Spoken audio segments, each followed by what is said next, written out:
right, construction champions, it's your host, Ron Nussbaum, and we're here for another amazing episode of Construction Champions Podcast, where we're burning the house down twice a week, every Monday and Thursday. You can find me on here, Ron Nussbaum, with amazing guests. We bring the top tier guests I don't even know how to exactly to describe it anymore, because we bring the best people in the industry on here, the best people to help you move your business forward, make you into that construction champion.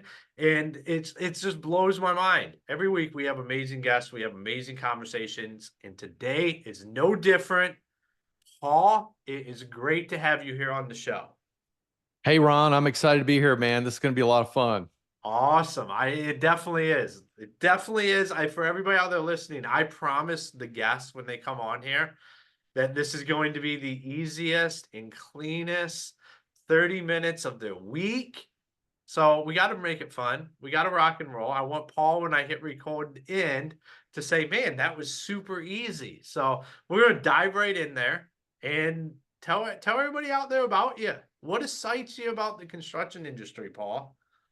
Yeah, man, I love it. I'm on the construction finance side, Ron. So I love seeing new buildings go up, new homes go up, new growth and creation. And I love working with the guys and the gals that are making it happen. Because there's nothing like taking, just a vision of something that's not there in the physical and transforming it in 3 months, 6 months, 12 months into something that's magical, that transforms somebody's life. It's awesome. That is, man. That's what a lot of us do it for, is just that opportunity. So I'm going to ask the $1,000,000 question, and that is, what makes a construction champion? Hey, construction champions. It's your host, Ron Nussbaum here, and I want to talk to you about how you can automate all of your marketing. We've had so many people on here talk about getting the systems in place. Well, we have partnered with Build 12 and Construction Champions podcast. Les O'Hara, the founder, what really excites me is his 30 years in the industry. And now he's built a system to be able to nurture your leads and continue to utilize that. I personally use the system myself. Build 12 is absolutely amazing. There's a lot of value in there, and it's a way to start getting away from Angie's List and all of that kind of stuff and start actually creating your own leads every day and have a system for them. So go on our website, check out the show notes, go check out Build 12 and what it can do for the front end of your business today. It's absolutely amazing. I highly recommend going and meeting with Les and his son, Devin, and talking to him about what they built for their own business, so the rest of the industry can take benefit from that. Here on Construction Champions, we're all about helping each other out. And what is better than contractors helping contractors? I say nothing. So let's go take this to the next level. Go check out Build 12. If you have any questions, feel free to reach out to me or Les or his son, Devin. We're here to help. We want to continue to grow the industry. $1,000,000 question. What makes a construction champion? Well, I think number one, someone who's committed to the industry, committed to the business, committed to their dreams, and committed to building something that's quality and is going to last and make a difference in somebody's life, whether you're living in it, working in it, playing in it, or on it. You've made a difference. You've left a mark. And my space is helping those guys buy their own buildings or build their own buildings to run their businesses from. And so my champion definition is a little higher, as someone has built that business to the point where now, hey, it might make sense to buy their own building or build their own building to run their business out of and get all the benefits from that in terms of their own personal wealth creation. So when you give and you do something like, construction, obviously you get paid and you get the satisfaction of making a difference, but a lot of us are in it to build wealth for ourselves and our family as well. It's a win-win, right? And so we found a great way to help accelerate that process for the champions. Absolutely. I mean, we're all in it at the end of the day is to create happy customers and create a life for our families and ourselves that we dream of. Like there's no other reason to necessarily be in business, I guess. Like I get you can go if you don't want that, there's a lot of shit that goes with it. So you might want to reconsider what you're currently doing. But I do. So this is one of the things that excited me about this conversation, just knowing what you do. Because I think being a champion is about getting those assets, having that appearance of this professional business in your community.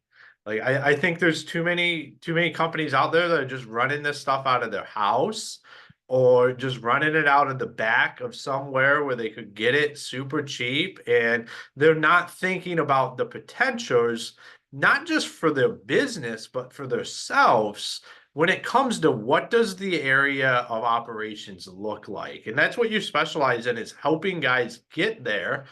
And actually, more or less from our conversation, it's like realizing that this is possible. It's not like this phantom dream to have your own shop and be able to serve the community and be a pillar in that community with your own shop. Yeah, it's not I mean, it's not a fantasy. It's a dream that people live every single day, but you know, a lot of people don't realize they can. They're busy kind of doing the day-to-day grind, right? I mean, working out there, working in the business. But at the end of the day, you know, you talk about a construction champion, it's someone who's not just swinging a hammer and sawing the wood, but it's someone who's building a business, right?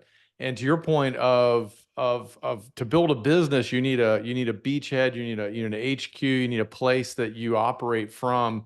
And you can start in your house, you can start in the back of a cheap space you found, to your point, and that's all great. But at some point, you've got to make that commitment to go from a good player to a great player, right? I mean, if you're in it for the long run, I tell people all the time, and the thing about construction, what I love about construction pros is that most of them it's a career. It's something they're building. It's not, I'm not going to do this thing for 2 or 3 years, then try to sell it and go do something else. It's kind of in your blood, right? Mhm. And you realize that markets are up and down, and you know there are times where it's like it could be a little bit feast or famine, but generally over the long run it's a long-term business. And so here's the thing, I tell people this, Ron, all the time, or ask them, it's like, well, why do you buy the house you live in? You know, other than, you know, you want to make your wife happy or whatever, or your husband, if you're, if you're married, so you want to make them happy. That's number one. But beyond that, you want a place that you can call your own, that you can have your friends and family come over and you can have pride in it, feel good about it. You have flexibility to create the space the way you want, or renovate the space, or add on to the space, or do what you want that suits your needs and your wants and your desires. You are every payment you make monthly, instead of just burning rent dollars, you're putting money in your own bank account because you're paying down a loan, and that's building forced savings into your life. You're building your home is going to appreciate in value over time. You know, we can't tell over the next 1 or 2 years at any time, but over the next 5, 10, 20 years, it's going to be worth a lot more than it is today. And so your value is growing, your equity, your net worth is growing.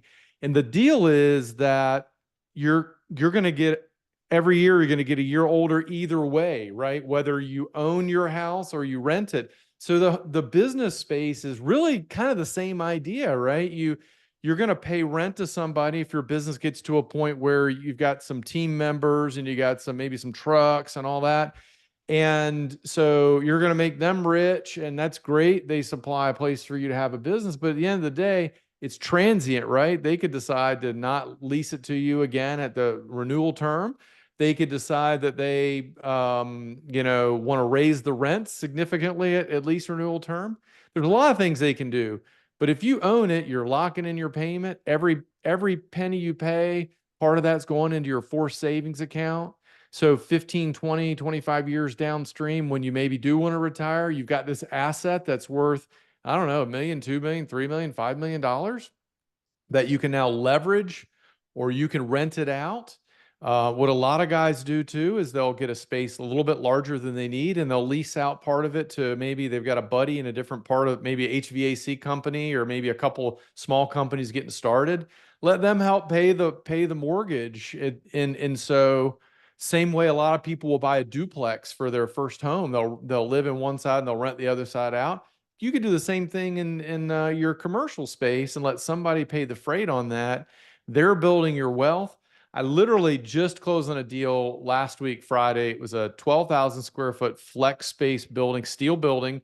A friend of mine, client, his name is Adam. He owns a renovation company. So it's high-end renovations. He's been doing it for, I don't know, about 10 years or so. And he was tired of renting. And where his space was, his trucks kept getting broken into and all that. It was just a mess. So anyway, he found a piece of land, and we just we closed on the deal where he's building 12,000 feet. He's going to take 8,000 of it for his own business, and he has room for his trucks, and he can build a fence and a gated thing. And it's a much nicer area. But he's already leased out the other 4,000 feet to two other contractors that are growing but smaller, and that's going to make almost the entire mortgage payment for him. So these guys are paying the freight on this beautiful new building that is going to be worth so much more, 5 and 10 years from now, and he's not even paying the freight. And oh, by the way, if he continues to grow like he is, he has the option then to maybe not renew one of their leases when he needs that extra space and wants to expand his business, versus being on the other end of that conversation saying, "Hey, Ron, appreciate you being here, but dude, I need the space. So good luck on finding something." So there's a lot of reasons, man, why you should do it, and there's a lot of opportunity cost, and you're losing a lot by not doing it in many cases. Yeah, I know it was something we chased for a long time because one of the things is like buildings just aren't right. And if you don't own it and you're changing stuff around, you could get like that could become a problem with whoever you're leasing it from, or you're making investments in somebody else's property to make it function how you want. You're never going to get that money back.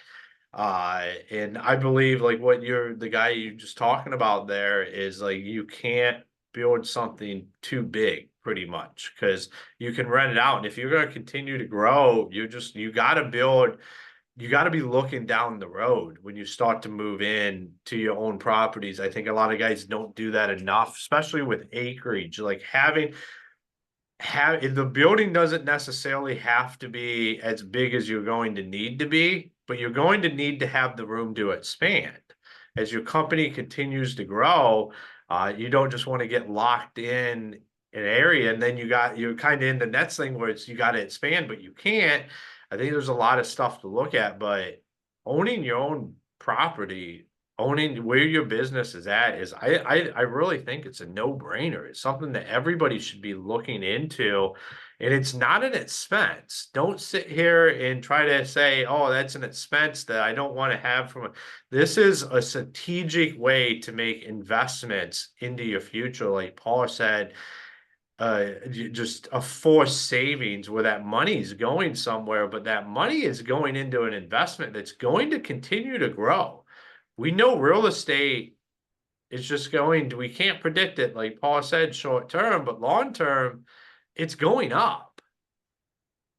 Yeah, yeah. And I mean, you think about it, you talk about like building or buying a space that's the ideal size. And obviously that's tricky. You don't really know the future, but there are ways to plan for that. Like we said, buying a larger space if you can do it, if your business can handle it.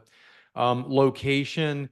I have a friend, he is an HVAC contractor, and he just bought, it was an old retail store front, but it was on 5 acres on a main thoroughfare in the area. And so he's renovating that space, and he's got like 4 acres of land that he could add additional buildings to, parking, all that. But in addition to that, Ron, he was paying like 4 grand a month for a billboard on the same road. So now he's taking the billboard down. He's lining his trucks on the land right on the road. So he's getting more eyeball exposure just by being there. And again, the money he's saving in the marketing, he's putting it into his own wealth accumulation account, his equity account. And so where you position it can make a difference strategically as well. But here's the thing I see a lot too, I see this a lot with contractors. You know, and not just contractors, I see a lot with business owners across the board, is that as your business starts making more money, you start making more, getting more successful, then we have a tendency to sort of raise our lifestyle up to our level of income, right? So you get a little nicer truck for yourself. You get a boat, or maybe a nicer boat, and some, some ATVs and a jet ski. And you start accumulating all these things, which are great. I have no issue with that. I think you should have as many toys as you want. But generally, what gets sacrificed is the putting money away for the rainy day, the savings and investment in the retirement area, because at some point you might want to slow down a little bit, or maybe retire or whatever. And then you look back and say, what did I do with all that money? I made a lot of money, but what did I do with it, at the end of the day? And so that's the thing I say. It's like that forced savings program is huge. I mean, it's huge. And, maybe one day you're in a position you want to sell the business. You got a great clientele, you got a great name and reputation in the area. Well, if you own the building, then now you got options, because you can sell just the business and keep the building, and the new business owner can pay you rent on the building. We see that happen.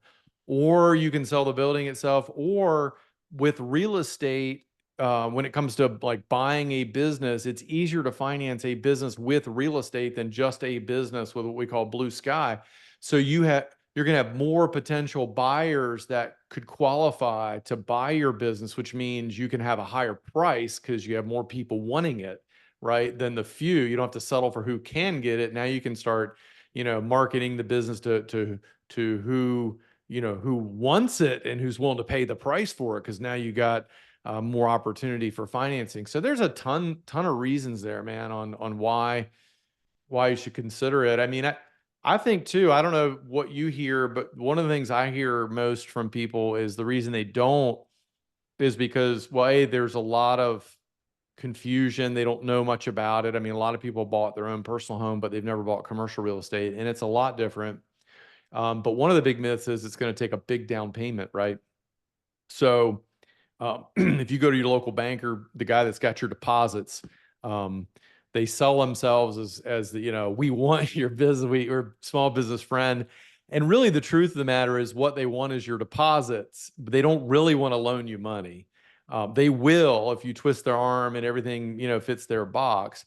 But most of them are going to tell you 20-25% down, maybe 30% down for a building. And so if you're building $1 million building or buying one, that's $200,000-$400,000 you got to come out with. And that's a lot of cash. And you may have it, but most people don't want to take it off the sideline or, out of the business to put into bricks and mortar where you're not going to be able to touch it for a while. So the reality is, though, you can get into a space for 0 to 5 to 10% down. We do it all the time. And so it's not really the limitation that a lot of people think it could be, or the barrier. Because if it's 20 to 25% down, that does legitimately, box a lot of people out of the business, of buying their own building, but it's just not the case anymore. Yeah, no, I completely agree with what you're saying. I mean, when me and my wife had our cleaning company and we were renting a space, is one of the first things I said we're not going to be doing is renting a space. Like, we immediately were looking at buildings in the same area, because we didn't need a whole lot of square footage, but what I was paying in rent, we could easily dispute this out, have other tenants in a commercial space, and own the building. And to me, that made the most amount of sense. And it's the same thing with, you know, anything that I've done. And everything we looked at is like, how do you continue to just reinvest? I look at it as you just reinvesting the profits into something. Like, that's all it is. Like, you're paying rent one way or another. It's either, are you reinvesting that into something that you own, or are you reinvesting it for somebody else to invest it? Like, and you're losing out on everything. And That's how business works. I love you, but like I know it's summertime because everybody talks about boats and motorcycles right now when they come on the show. I love it. But like that's the reality is like everything you have, like if you're renting an excavator, you're building somebody else's business. If you're renting a building, you're building somebody else's equity. If you're renting trucks, you're building somebody else's business. Like we have to look about it is how can we gain ownership of everything within our control because we're writing these checks no matter what. Like you have to have a place to do business. And I'm going to tell you, having it at your shop is a whole lot better than doing it out of your house or out of your garage or out of the back of somebody's shop that you know that let you have a 10 by 20 spot to well, I'm telling you, it's a lot better to just have your own space. It completely changes your perspective on your business as well. Yeah, for sure, for sure. It really brings permanence, right? I mean, people see that, oh man, this is their space, it's their building. Not only do your customers and clients, I mean, you could do some really interesting things. You can, make, build yourself a little showroom. You can create an amazing experience for your customers or your potential customers because that first impression can make all the difference, and you might pick up maybe one or two more clients a year than you would have had before, depending on what kind of building you're doing and contracting, that sort of thing. But your employees as well, they tend, we see it, they tend to take businesses more seriously because they're like, oh man, these guys are invested in the business, they're here. And if you're building a business, you want great team members, great employees, right? Because they're the hands and the feet, and you might be doing a lot of the work too, but you're not the only one. And so the more people on your team that can buy into your vision of permanence and we're going somewhere, we've got something bigger than ourselves here, the more successful you can be. So I mean, yeah, there's a ton of reasons why, that you should do it. Consider it at least. Yeah, no, and I love the one with the permanent, the customers. I mean, when customers are wondering if you're going to be here in the next 30 days to do their project, or what does that look like? And they can go somewhere in that community and actually just, even if it's just driving by a place Mhm. and see like, hey, I mean, they have a permanent residence here. Like this isn't, they're not just a fly by night service. This is somebody that's actually here.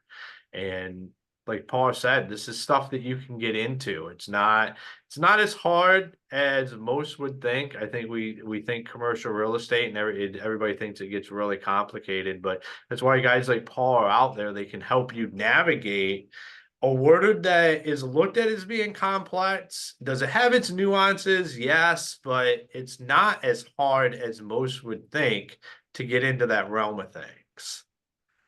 Yeah, I mean, I think that's one of the reasons why I wrote the book, Unleash Your Business, how to unlock wealth, autonomy, control by buying your building and firing your landlord. I wrote it because I haven't seen, I did my first real estate finance transaction in 1998, and I haven't seen any one good sort of guidebook to walk somebody through the process, from sort of preliminarily considering it to what's involved and then the process and the options and so forth. And so I put that together as a guidebook to help someone understand. It's pretty easy to read. It's not really filled with technical jargon, and it doesn't take, 2 weeks to read. It's about a 2-hour read if you sit down on a Saturday morning.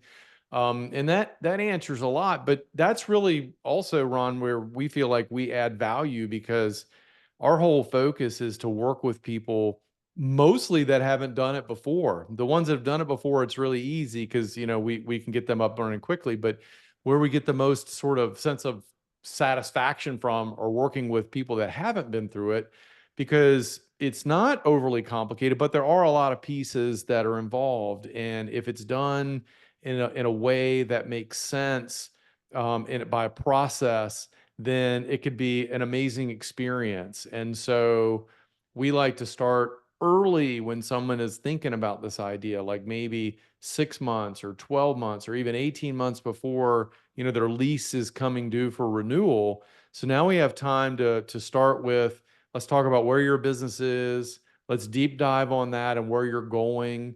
Let's take a look at your financials and your cash flow, where it was, where it is, where you're going. Let's talk about your concerns and issues. Let's find out where your skeletons are, right? Everyone's got some skeletons in the closet. It's okay.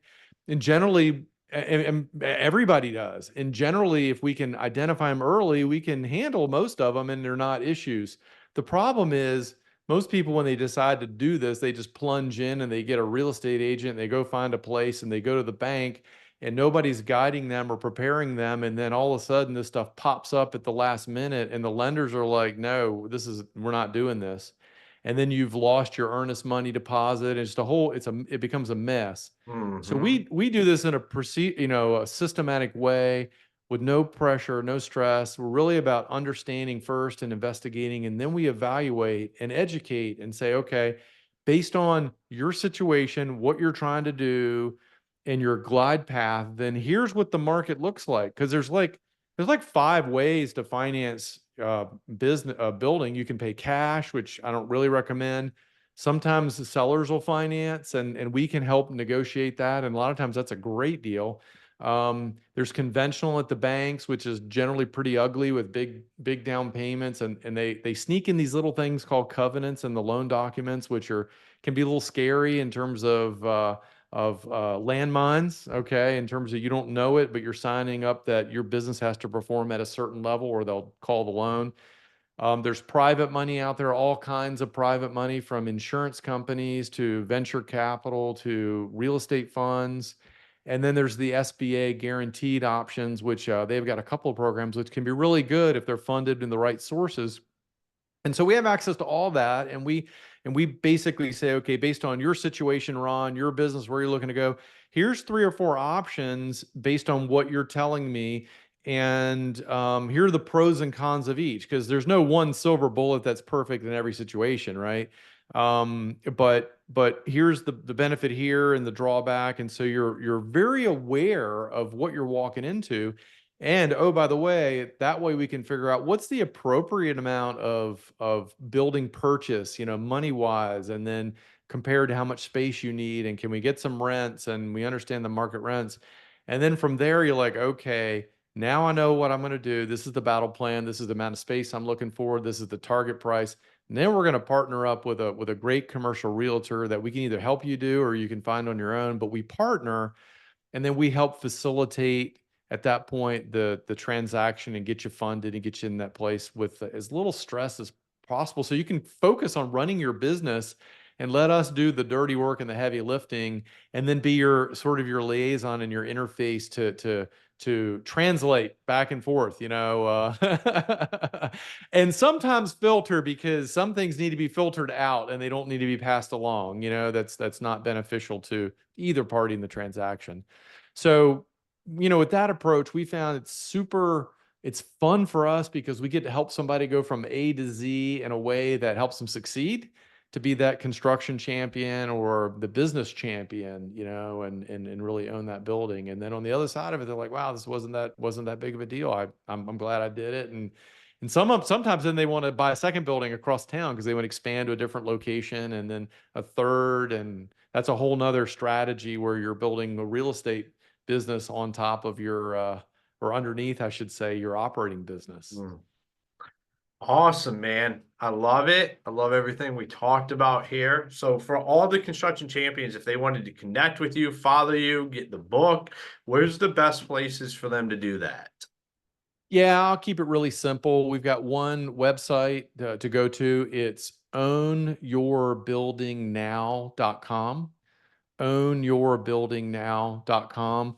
If you go there, you can get a free copy of the book. We'll just ask you to pay for shipping, but I'll send it out to you. I also have this 2-minute online assessments, 20 questions, totally free, where it basically helps you answer the question, does it make sense for me to consider commercial real estate?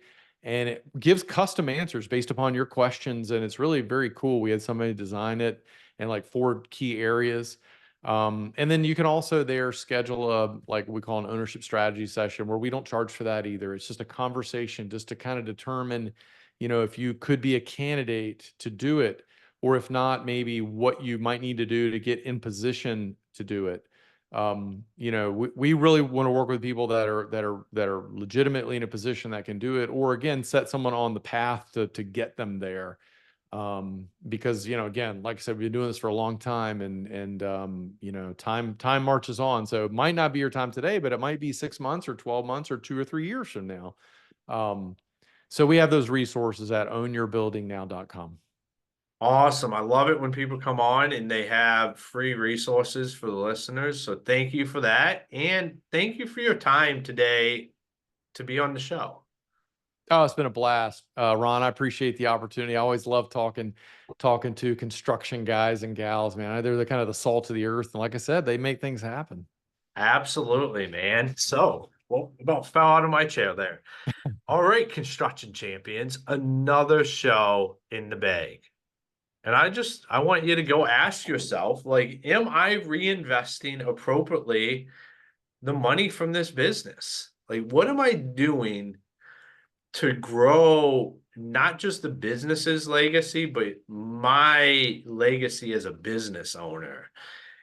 Because if we're just renting and doing that kind of stuff, to me, we're just burning money. You're burning capital that could be reinvested into something that you own. I mean, it's one of the magical things about being a business owner is it's not necessarily arbitrage, but it's the ability to move money from business to assets.